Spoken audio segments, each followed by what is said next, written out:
अभी की जो बैठक थी रजत जी, वो इस मकसद से थी कि अंतर्राष्ट्रीय स्तर पे पाकिस्तान को किस प्रकार से अलग थलग किया गया और आज जो पाकिस्तान ने प्रोपेगेंडा वार फैलाने की कोशिश की उसको कैसे काउंटर करना है, जिसमें विदेश मंत्री के साथ विदेश सचिव भी थे, एनएसए और प्रधानमंत्री, इन चारों लोगों की बैठक हुई थी। उसके अलावा जो खुफिया विभाग के अधिकारी हैं, आईबी के चीफ की बात कर लें, रॉ चीफ की बात कर लें, वो भी लगातार इंटेलिजेंस इनपुट दे रहे हैं, वो भी आज की बैठक में शामिल रहे हैं। उससे पहले वाली जो बैठक थी, जो सिक्योरिटी को लेकर बैठक थी। और एक चीज़ देखें तो ये जो बैठकें हो रही थी रजत जी, ऐसा नहीं था कि पाकिस्तान ने अचानक से ड्रोन हमला कर दिया तो उसके बाद आनन फानन में विदेश मंत्री या विदेश सचिव पहुंचे।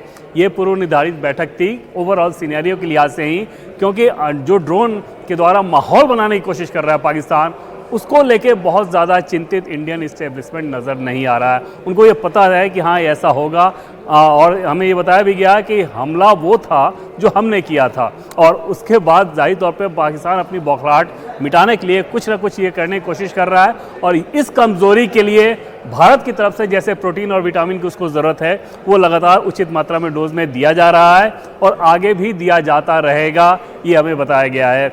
निश्चित तौर पे इंटरनेशनल कम्युनिटी के सामने अब ये ज़रूर बात है कि वो ये देखे कि क्या पाकिस्तान इस प्रकार का जो एस्केलेशन कर रहा है, भारत उस रूप में और ज़्यादा बड़ी कार्रवाई कर दे या फिर पाकिस्तान अपनी आदत से बाज आएगा। कल की तुलना में देखें तो आज ड्रोन ज़रूर कम है, शहर ज़रूर कम है, शायद पाकिस्तान एक फेस सेविंग के तौर पे इन सारी चीज़ों को कर रहा है, ऐसा रीडिंग है। देवेंद्र जी, आपकी बात सुन के बहुत राहत मिलती है। सबसे बड़ी बात यह है कि हमारा जो एस्टेब्लिशमेंट है, सरकार है, फौज है, उसमें किसी तरह की कोई चिंता नहीं है। उनको वो जानते हैं कि इसी तरह से होने वाली चीज़। एक बार सौरभ शर्मा के पास चलते हैं। सौरभ, आपके साथ एक्सपर्ट्स हैं और जो देवेंद्र ने बात कही वो समझने की ज़रूरत है कि क्या वाकई में ये एक ट्रैप है जिसमें पाकिस्तान हमको डालना चाहता है इस सिचुएशन को एस्केलेट करने के लिए, या पाकिस्तान वाकई में बौखलाया हुआ है इसलिए इस तरह की बेसिस पर की हरकतें हो रही हैं। क्या जिस तरह से ड्रोन भेजे जा रहे हैं, कल भेजे गए, आज भेजे गए, इसके पीछे कोई गहरा डिजाइन है, ये आप बताएं।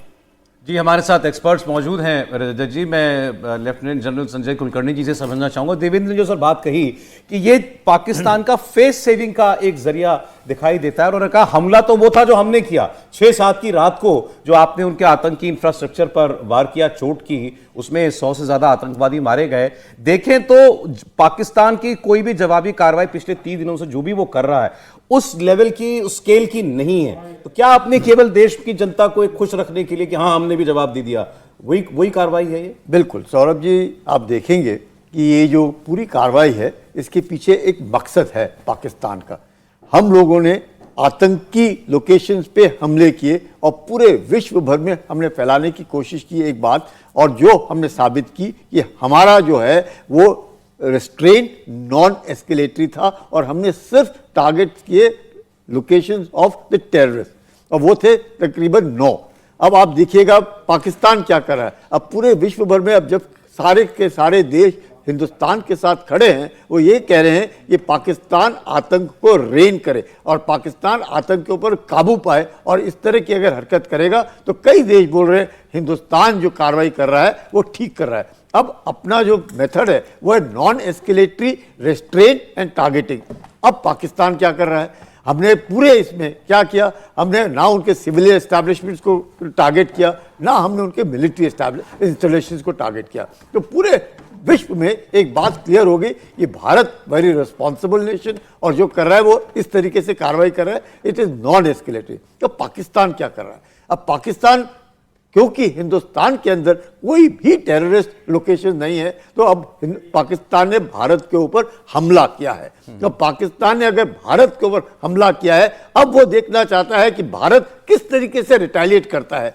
क्या ऐसे रिटेलिएट करता है जब कि अगर हम चाहें तो हम सबको मालूम है कि पाकिस्तान के पास 4-5 दिन से ज़्यादा लड़ने की काबिलियत नहीं है, कन्वेंशनल वॉर वो कर नहीं सकता है। तो अब उसने ड्रोन वॉरफेयर के ऊपर लिया है, जिसमें टर्की ने उसको काफ़ी ड्रोन दिए हैं, चीन से उसके पास काफ़ी ड्रोन आए हैं। ड्रोन तरह तरह के हैं, आप चाहे जैसे रजत जी बता रहे थे सर्वेलेंस ड्रोन्स हैं, आपके रिकॉनाइसेंस ड्रोन्स हैं, आपके पास कैमरा के साथ ड्रोन्स हैं, आपके पास हथियार ट्रांसफर करने के लिए ड्रोन्स हैं। अब ये जो नए ड्रोन्स उन्होंने देखे, हर एक इसमें मॉडिफिकेशन बहुत जल्दी होती है। ये एक्सप्लोजिव ऑन इम्पैक्ट है, मतलब एक्सप्लोजिव है उसमें, और इम्पैक्ट लगते ही वो फट जा रहा है। अब फटने के बाद क्या हुआ, वो थर्मल सीकिंग है, अब उनको मारने के तरीके, अभी वो एक और आपके जो वॉर कॉरेस्पॉन्डेंट बता रहे हैं कि वो जो ड्रोन है वो 125 किलोमीटर के रेंज पर देख रहा है, 110 किलोमीटर के रेंज पे देख रहा है। लेकिन जो